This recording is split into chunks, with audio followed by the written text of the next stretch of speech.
Hey guys. Hey there. Good evening. Good evening. I am about to get started with our Respect the Code. Oh no. Okay, it's okay. YouTube is on. Respect the code. We're going to respect the code, guys. So today's day is day 2 of the Respect the Code challenge, and it's all about doing your research. Okay, so let me go. I believe.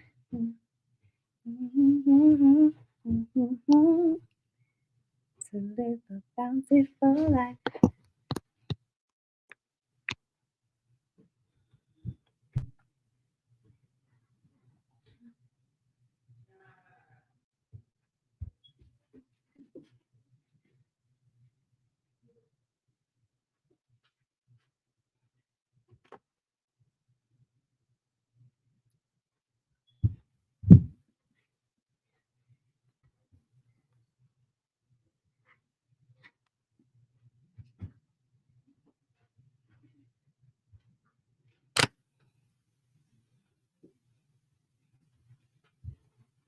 Hello, guys. Hello. I got a button that popped.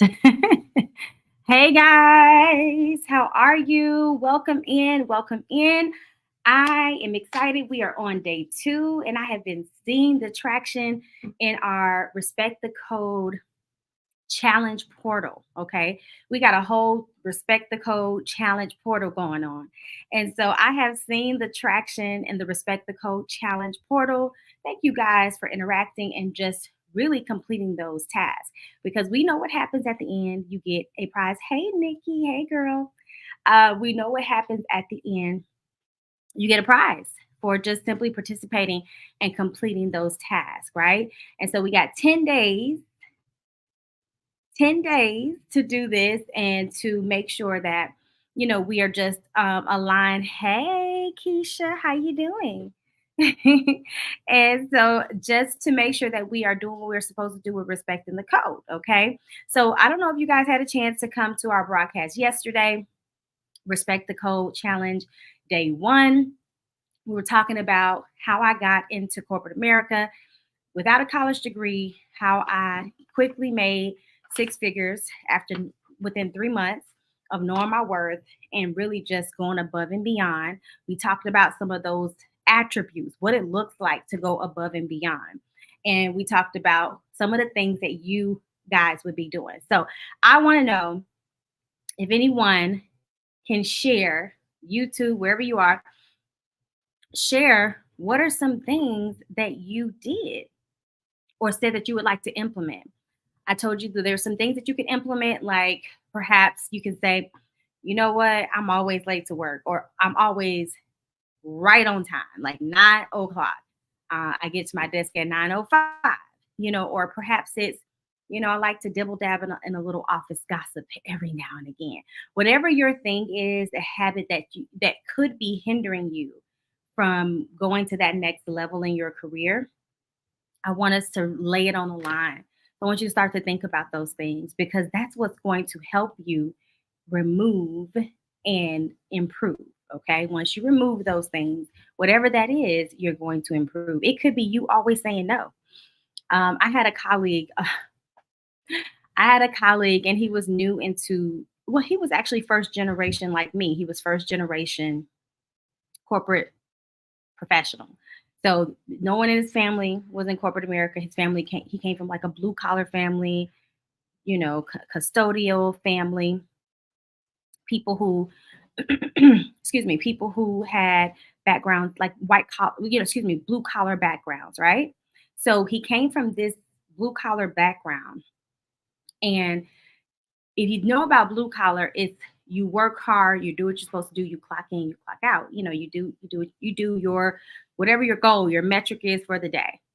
And he kind of adapted or adopted that mindset and brought it over into corporate America. Now, if you're anyone who's saying, you know what, hey, Irshad, if you're anyone that's saying, you know what, I want to move up in corporate America, but I don't know how. I want to advance, but I feel like I'm never seen, I'm never looked at. saying yes is key. It's one of those keys, right? So I want you to begin to understand the power of yes. And I want you to do your research. That's the respect the code law number 2. Do your research. What does that even mean? So when I say do your research, what I'm really saying is your company has hierarchy, right? You have an organizational chart somewhere in your company. I don't care how small the company is. I don't care how big the company is. Every company has what's called an org chart.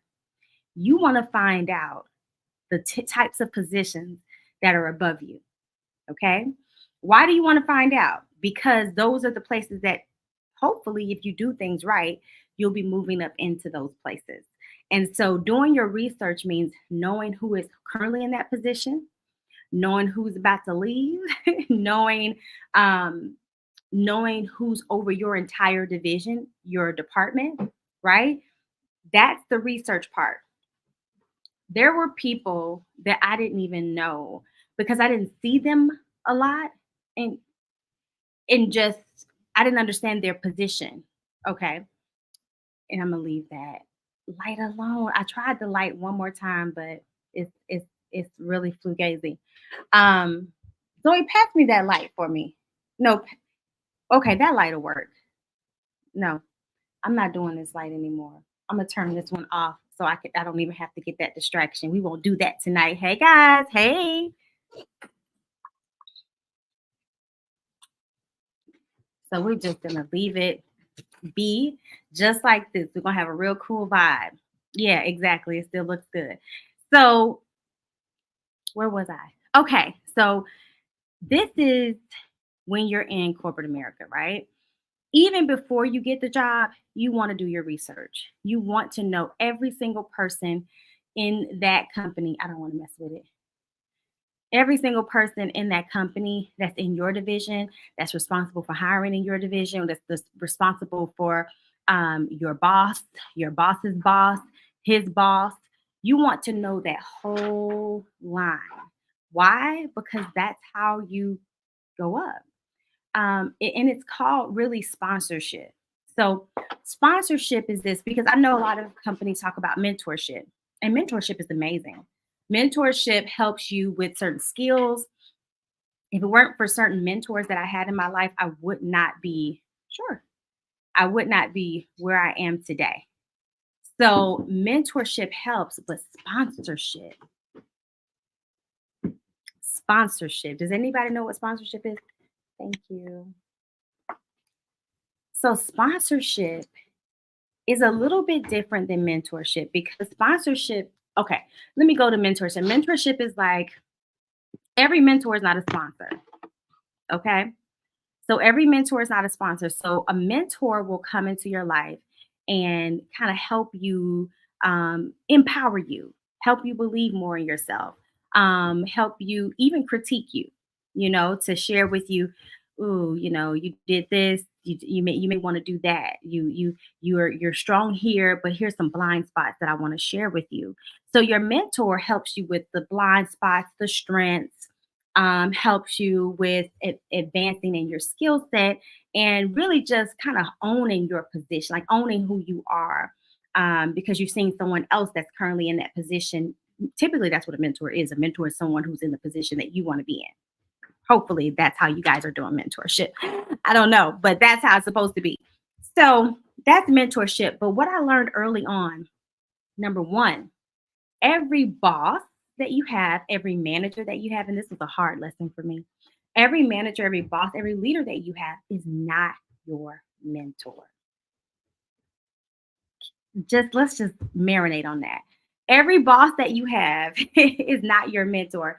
And I think I came into corporate America with this mindset like, oh, they're going to mentor me and they're going to want to embrace me and take me in their wings. And that's not true. It's not true. Every boss is not a mentor, because every boss may not be able to accept who you are. Every boss, sweetheart, don't do that. Put those back up. Put those pillows back in on my bed. Every person, I'm mommy in at the same time, but every person may not, every manager, every leader may not be able to take you where you are. They may not be able to handle your ambition. They may not be able to handle your gifts, your talents. They're only there to manage, not to embrace, not to mentor, not to help you blossom or flourish. They're going to help you do it in their own way, by default. Okay. They'll help you do it by default, but they're not going to help you do it by mentorship and going out of their way. So that's number one. I learned that. The second thing I learned is that mentors are not sponsors. Sometimes mentors can't. Sometimes mentors are not in the same company that you're in. So they have no clout, they have no ability to make a phone call and say, "Hey, um, I know we're looking to create this new role in blah blah blah, and I think that this person would be great." They don't have that ability sometimes. Sometimes they do. But typically my mentors have been a mixture of individuals that were inside of corporate America with me. And then there were others who were literally individuals that I met alongside like on my journey at a conference, um, running into someone at a conference. I was speaking at an event and I met this one lady. Another mentor came about when I decided to be a part of this accelerator program. Um, I've had some great mentors. Another mentor came about when she did not hire me for her company because she was like, "You don't have enough experience." She was like, she little sis me. She was like, "Girl, bye." And I had sent her this really elaborate email and all this good stuff. And she was just like, "Oh, that's cute. But no, you're not ready." But she mentored me and then she ended up hiring me. Boop. So she did ended up it was a she was a small business. She had about 20 years of experience in talent acquisition at the time. And she started her own company and she hired me on eventually. So I ended up getting her anyway. But I pursued mentors and then others pursued me. Um so that's the heart of mentorship. And mentorship is beautiful. I think every company should have a mentorship program. I'm an advocate for it. It really helps you to walk. And it should be holistic, it should be natural. It really helps you to walk into your next confidently because there's someone there walking you hand in hand, or not hand in hand, but guiding you with your journey on your journey. So that's mentorship. Now let's get into sponsorship. Let me tell you a story. So I told you guys yesterday about how I was a single mom, no college degree. I had dropped out of college, went into the work field, prepared to be like somebody's assistant, okay? Because I was just like, "God, there's nothing I can do." Ended up falling into recruiting, quickly became a talent acquisition manager, made six figures, going from $20, 20 something dollars an hour to six figures in a very short period of time. The things that I did to help that I mentioned yesterday was I made sure I had the power to say no, but I made sure that I pushed myself to say yes, and that all in my capacity and what I can handle. Because I know a lot of y'all, I'm not gonna name any generation, but a lot of y'all don't necessarily like, talking about extra work. That's a trigger. I don't want to trigger anybody because y'all be like, I just do what I'm mentally capable to do, and that's perfectly fine. Um, as long as you're doing it in excellence, don't give subpar work just because you're making that excuse that you can't handle it mentally. But the truth of the matter was, I was the person that said yes. When my colleagues that look like me would be like, "I'm not doing that," or I remember there was one initiative at a company and we didn't have a trainer in that division. They didn't necessarily believe. Well, I don't know what they. I don't know what they believe, but they didn't have a trainer. And in that division, there was a huge learning gap in how they hired and the producing. I was the highest producer there, and they were looking for one of my colleagues, not me, one of my colleagues to help with creating a like guides and training guides and helping with, like maybe SOPs, things like that, to really help people understand what we do better and to train those who are currently here with us. Well, colleague was like, "Ah," but he was cool with the boss more so than I was. And then I said, well, I volunteered myself. I said, well, that's a kind of a gift of mine that that I don't really utilize much in this role. I'd love to share, some of the techniques that I know in sourcing and recruiting. And he was like, okay, because he had already told me in my performance that I was ambitious. Um, and I'm gonna tell y'all something. I'm a different person now, but I think that triggered me so, so much because being told that you're ambitious when you're doing the same thing that a guy is doing that's on your team, you're doing similar things. You guys have similar things on LinkedIn, and they're telling you you're ambitious as a female. But he's great. He's a go-getter. But you being a getter, thank you. So, anywho, that was me. That was my experience with this manager. So, I wasn't really in a rush and I didn't necessarily desire to work with him, but I did anyway. And so I said yes. I said yes to the opportunity and I volunteered. And he was reluctantly saying, okay, I don't have anybody else to do it. My homeboy is not doing it. My guy is not doing it. Okay, you can do it. So I did it, y'all. And I created sourcing guides. I created standard operating procedures for recruiting, in addition to what we already had. I got you, Zoe. Thank you. I gave it all of me. Okay. And what ended up happening is I ended up being asked to be a trainer. Like my role kind of transitioned from just being the senior level recruiter to now, okay, they're training me to be a trainer now. Now I'm able to go into a different division, get away from the boss that I was in, that I was with, that was driving me crazy. So that's what saying yes can do. That's what understanding your environment. I would research, I made sure that I connected with the training division even before my boss had even opened up this opportunity. I didn't even know, it was just nothing but God. But I had started to look through my org chart and see who does learning and development, because I felt that that was where I was transitioning to. So I'm looking through this information. I'm like, oh, okay, I know her. I've seen that girl before with the big hair. Okay, I know that. So I began to strike conversations with them. Then they were like, hey, we have this opening coming up to develop this huge uh, what do you call it, company wide training for all of the employees. Would you like to be a part of it for your division? We'll train you. Y'all, are y'all listening? Do your research. Respect the code. Number two is to do your research. This is day two. This is the challenge day, for you to understand the importance of doing your research and knowing your surroundings. If you don't know where you're going, like how do you know how to get there? If you just say, if I see you and you're just like, I'm just walking, I'm just, I'm just here at my job, I'm just collecting a paycheck, I'm just doing, I'm trying to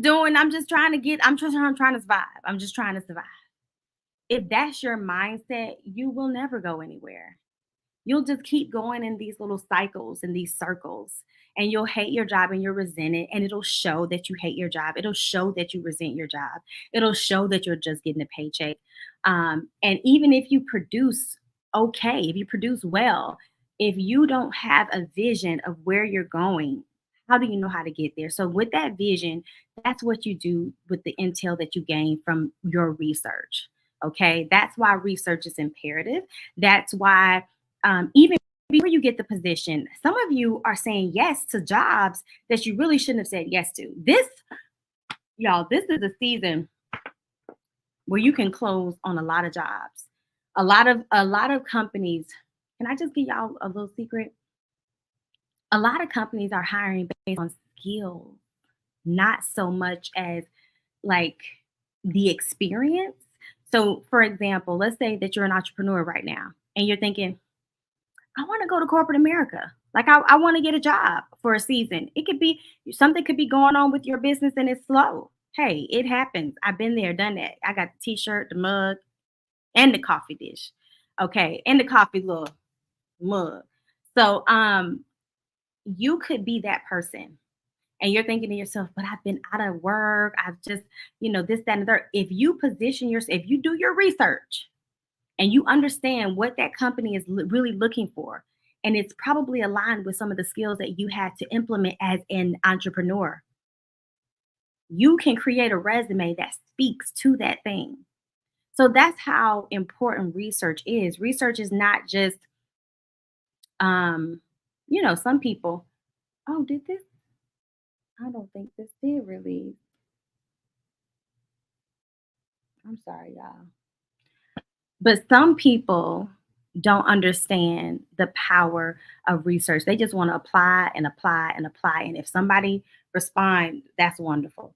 But no, baby, in this day and age, you can create your own position. Okay. At the right company, especially startups. And I'm talking about startups that have some backing, some funding, that on their way to being public. You can get that help. You want to know their location, you want to know their culture, you want to know their mission, you want to know their reputation. Go to Glassdoors. There's another app. You guys write this down. There's another app called Fishbowl. Go to Fishbowl and you can find out all kind of dirt. Go to Reddit. Okay, if you don't know what Reddit is, you need to be a part of Reddit immediately. Go to Reddit, research this information, and you will find details on all the things that I'm telling you. So, what am I saying? I'm saying that whether you're inside of the company or whether you're desiring to pursue this company, the research is imperative. You want to know not just a job description, not just who your teammates are on in the team. You want to know, what does the ladder up look like, and who was there before me, and how did they get there, and who was connected. Okay, what happened to this position? Did this person leave or were they promoted? Oh, they were promoted. Okay, so you guys do advancement. Okay, and what about this role, and how can I connect with him? Oh, that's the VP. I always see him eating by himself at the same time I eat my lunch. Okay, let me go to them. You get what I'm saying? Or if you work virtually, oh, that's the VP. Let me reach out to the VP and introduce myself. I just want to tell them how amazing my leader has been, how amazing my manager has been. Let me tell you something. Most VPs and executives, they're used to, or they're accustomed to, people on the front line when they're reaching out to them, like going over their manager, when they're reaching out to them at that level, they're more accustomed to people complaining, saying, can I have a conversation with you? My manager is just out of control, or my manager is not a good manager, or my manager just won't let me do this. And can I just say this? And I hate to say this, but they're not thinking about that. They're going to refer you right over to HR. I'm so sorry. I'm so sorry. They're not going to they need that. They need the manager. So while you're thinking that you're like complaining, and it's so sad because you guys, I know some of you are doing it from a genuine place. Like, this manager is being toxic, da da da. But even some of these managers, their mindset is on producing. I just need him to produce and manage y'all, and I don't have time to go look for another person. So sometimes that's their mindset. Not every leader is like that, but some are.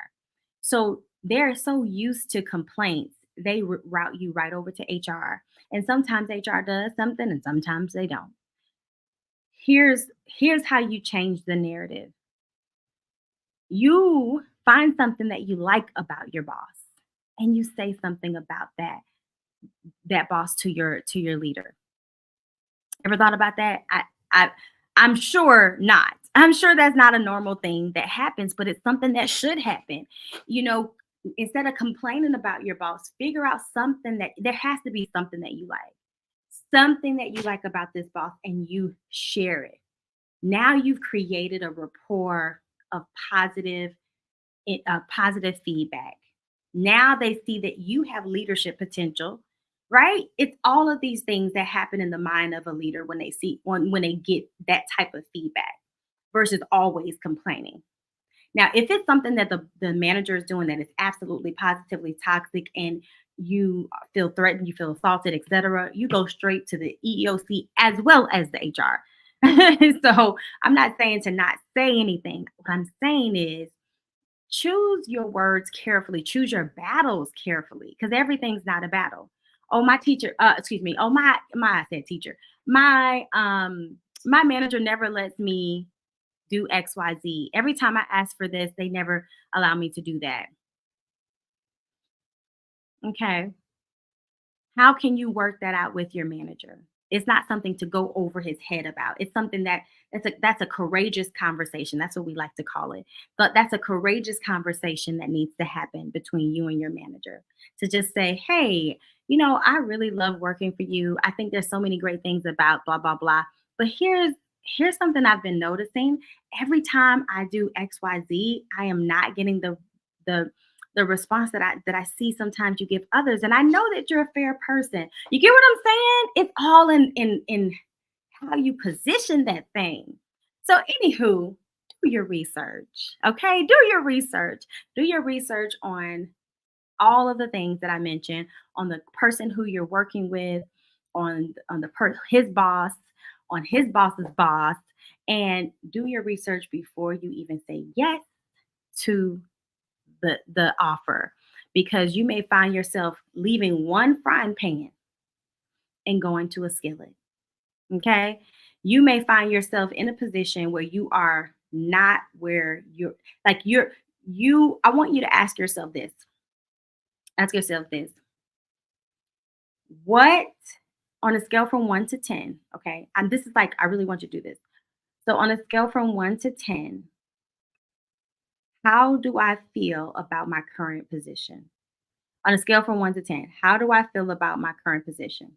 That's what I want you to do. Just ask yourself that. 1 to 10, how do I feel? How do you feel? On a scale from 1 to 10. Now, once you ask yourself that question, I want you to pretend you said 10. That's beautiful. That's because you're an entrepreneur. That's why you said 10.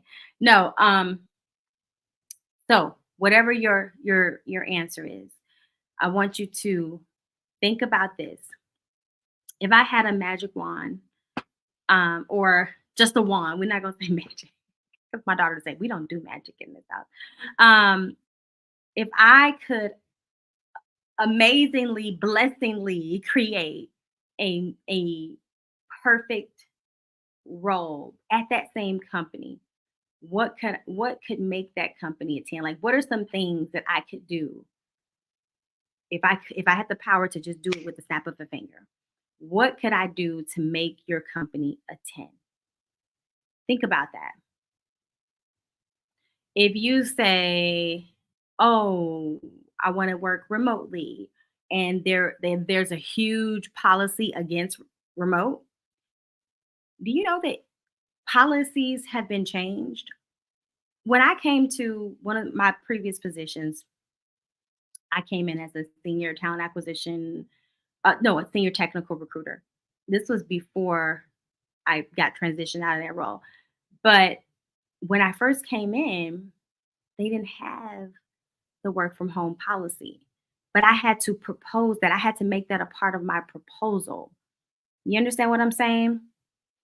If you can show your productivity when you're not in the office, if you can show, like, this is what I produce.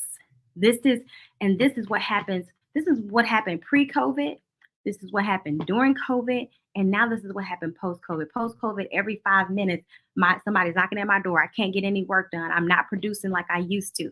You get what I'm saying? You can show your numbers, you can show your increase or decrease in productivity, and put that into a proposal, and present it to the powers that be, whoever those powers are, and just say, "Hey, listen, I really believe that we should have some compromise here.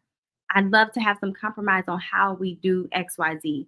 Um, have some experts back it up. Have some expert, what do you call it? Some expert remote HR people. Whatever you need, do look in LinkedIn. LinkedIn articles have different expert opinions on it, but you can find intel to help you create a proposal for that remote. So what am I saying? I'm saying a lot of the things that we don't like about the position sometimes can stem from that manager alone, or it stems from something that we could change, something that we just haven't had the courage to propose. And that's where the courageous conversation comes in. And that's where knowing your environment and who labors among you and how to create those rapports and relationships. Just because you work virtually doesn't mean you can't create a relationship with the higher ups.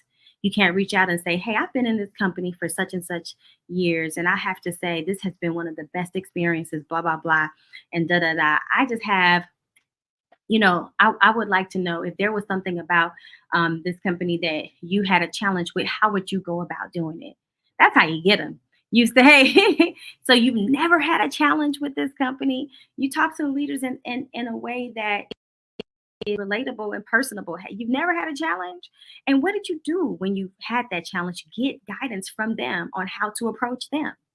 Mm, and it works. Did I finish my story? I don't know if I did. Oh, yeah, yeah, yeah, yeah. I did finish my story about how I transitioned out of that role. Well, it was because I did my research and I figured out who was in my surroundings, who I was around. Okay. So, with that being said, you got your challenge, you understand what you need to do. Your challenge is to make sure that you do your research. Look at your org chart, figure out what your org chart says about your company. When I say just basically submit your research to at least on at least three companies that you're looking to pursue a position in. Find out the different people that are currently in your role, their managers, and you can do all that on LinkedIn for free. Hello, it's for free. You can do it for free on LinkedIn, and you can just literally go down the list with job titles and departments and keywords and find out who is in that division and start to create a rapport with them if it's a job that you're pursuing. So that's one thing. The other part is if you're currently in the role and you have a position that you're good with and you just want to move up, find out those individuals and figure out how you or when do you ever interface? Like when do you um, cross paths with those individuals and figure out a communication plan? Reach out, say something positive about your manager. Start strike a conversation in that way. If you have a question about how to present to leaders, ask them what they would do. Anything that you can do to create that connection is what I would highly suggest doing. And try to be a part of different projects. I've said that so many times. Get research what's happening. Befriend other people in different divisions that um, normally cross, function sometimes. Figure out who those departments are and partner with them. Talk to them about projects. Hey, you guys have any projects coming up? Be a part of an ERG. You guys know what an ERG is? An employee resource group. It normally focuses on some like a minority or moms. I even heard of a employee research group for survivors of cancer inside of a company. So there's all kind of ways that you guys can get to know people in different divisions and make it a mutually beneficial connection when you're meeting with peers. Make it a mutually beneficial connection by offering to help, offering to, connect with them outside of work if you want to. I don't know. They may have volunteering projects. Go be a part of that, but get more visible. Okay. All right, guys. Oh, thank you so much for my badge, Chosen Styles. I appreciate you so much. All right, listen, guys, I hope and pray that this has been helpful for you. Our 30 minutes is up, but again, your challenge for today, your day two challenge of respecting the code, is to submit your research on at least three companies that you're looking to pursue a position in. If you're looking for a job, if you're not looking for a job, I want you to submit your research on your company and find out the names of the people that are currently in your company. Okay? All right. Brew Me says, Brune Me. It says it was. Thank you. Awesome. You have a blessed night, guys. And I will see you tomorrow for day 3 of Respect the Code Challenge.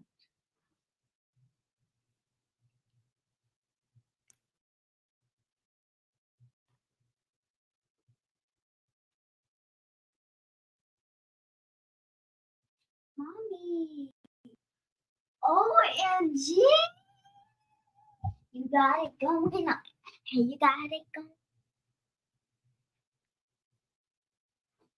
Wow.